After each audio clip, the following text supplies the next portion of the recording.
It be your own family.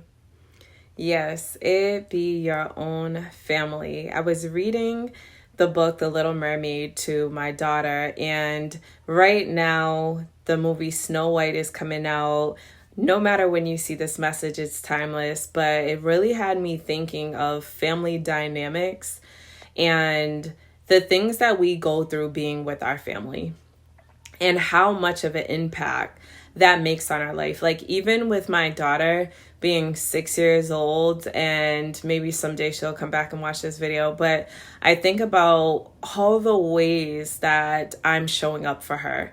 Just conscious parenting is no easy job by any means. Imagine being unconscious, you just doing things. But being conscious, I feel like, is even harder because you're really cautious about the way you talk, the way you respond, the way you act, and you just thinking of that little soul that is absorbing all of that.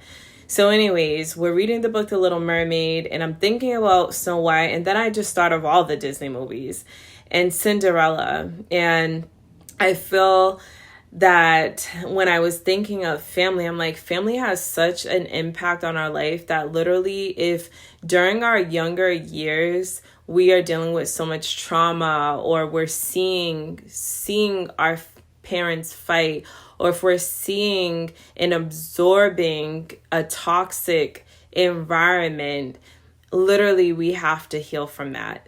And it hit me hard because I'm not even going to reveal my age, but let me just say this, have gone so far in my life to the point that in my adulthood, I am still healing from things that happened to me when I was a child. And the work that it takes to reparent our inner child and to help our inner child feel safe and heard again, and to stand in our truth in a way that our inner child can even trust what's happening and come out of the darkness into the light.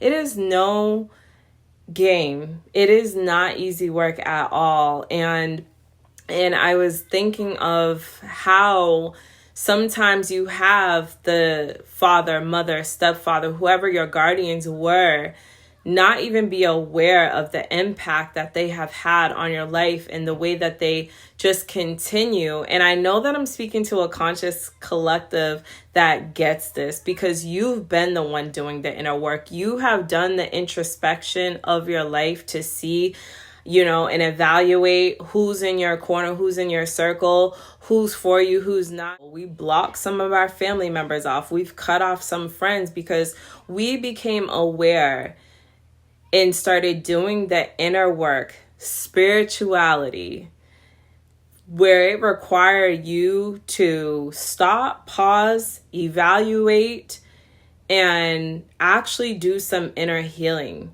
And so while we've been at peace, like, we've always had this light about us. We've always had this light that has shined, that even when we didn't even realize our own light and energy, somebody else did. And I'm thinking of like Cinderella, like the mom and the, evil stepsisters, and how much they hated and despised Cinderella. And Cinderella is just like minding her own business in her own lane. And I know that's been all of you. You just been minding your business in your own lane because you have come to understand that you are enough in your own, that you ain't got time to be dealing with other people and their problems and things. Even though you have, though, at one point, because you have been in a place where you showed up for people. You have always given, even when you didn't feel happy on your own, even when you were struggling on your own, you still showed up for people. And that's just the heart that you have, a giving, servant, selfless heart to give, even in the midst of your own unhappiness. You finally got yourself to a place of saying, like, I'm no longer going to be giving to these people. I want the desires of my own heart, because it takes a lot to get from the people-pleasing tendencies and what other people want to actually take a moment to look at ourselves and see, like, wait, I deserve more too. there is things that I want for myself. So for so many years, many of us have had the thoughts of what others wanted for us, and we've been living out our life for what others want us to do, but we really never took the moment to take a step and look at ourselves. And the crazy thing is, and I'm hearing all this noise outside, and it's actually reminding me of how chaotic our life has been. There's been so much noise to the point that you never even had the opportunity to sit and look at yourself. And when it came time for that, it's like you almost didn't even know what to do with yourself, because you're like, whoa, is this moment for me? Do I even deserve this? Do I even deserve the quietness of life? Because I've been serving others. I've been showing up for others. I've been doing everything for others. And now this is my moment to actually see for myself what I can have. And I don't have to live my life in the same way that I have. And so now that you have this quiet time, you're looking like, wow, I really been going through it. And there's nothing like the time where you can actually see the roles that people have been playing in your life, the way that you've been showing up in your interaction with them, the ways that you hold certain traumas for these people, like whether it be your parents, whether it be your siblings, whether it be your cousins, whoever that is that has been in your life. You literally can take a moment and start thinking about, like, how have they been treating me? How have I been treating them? And we know, even I know, I don't know who you are, but I do know the way that you've been showing up.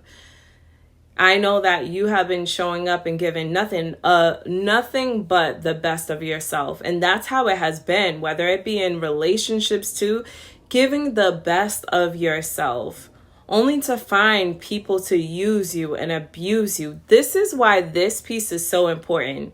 You got to love yourself more than you would love anybody else. You've got to show up for yourself more than you would show up for anybody else. You've got to give yourself the energy that you've been giving everybody else.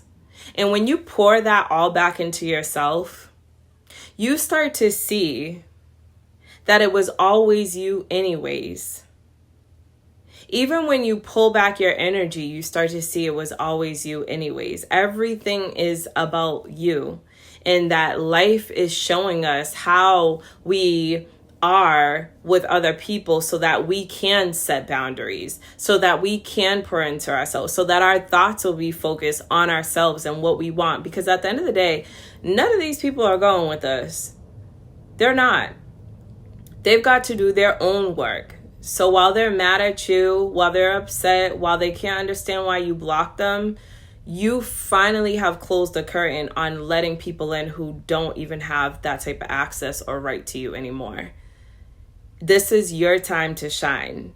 This is your message of it's time for you to continue to free yourself and step into and quantum leap into the desired reality that was always meant for you. And the only reason why you couldn't get to those places before is because you had so many people and energies attached to your tail.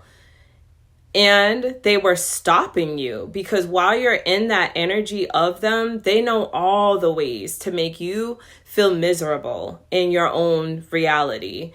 They're like, oh, we've got you now. Let's put this on you. Let's put that on you, because there's a time and a version of yourself that allowed them to do that. And that's what they remember. So this is your season for you to create that fairy tale reality in your life, because you've shifted, quantum leaped into the reality where you see your heart's desires and you're now going after that. There's nothing to stand in the way anymore, because you became aware of the, angry stepmother in your life. You became aware of the cousins in your life, the angry stepsisters, the people who are jealous of you. You became aware to the point that they don't have that same level of access to you anymore. You remember, like, towards the end of the movie Cinderella, where it was just like, she knew that the prince was out looking for who that missing slipper belonged to. And while the stepsisters and the mom is like, give me this, give me this, give me that, Cinderella was focused in her thoughts. she was living a whole other reality in her mind and heart. Like, she already was seeing herself there. She was singing and humming. Even they had to be like, well, what's up with her? She's not focused on me anymore. Her energy is not with us anymore. I'm asking her to get me stuff and she's not doing it. They were like, Cinderella. And she was like, na na na na na na na na. And she was in love. That first love being with herself, because she never had a moment where everything was just focused on her and her reality and her thoughts and her feelings. It was that inward world that began to open up and blossom and bloom. And we're in that season where we have seen what it was like when we used to serve people, places, and things, and how energetically draining that could become, and that was. We've woken up. And so go ahead and put in the comments, I have woken up. Affirm, I have woken up from my sleepy slumber. I'm in the reality of my desire now. And so I'm excited for you. I just want to say a big congratulations, because I know this type of work is not easy to do. And it's a daily introspect of how we're reacting, how we're responding, and where are our thoughts, and what are we thinking about, and are we thinking about our desires? Are we having that heart song to remind us of where we want to be in that soul connection? It's just a beautiful thing when you're there, and I applaud you. MinisterDionne here. Be sure to like, share, and subscribe, and I would love to hear your story, so be sure to leave a comment. Peace.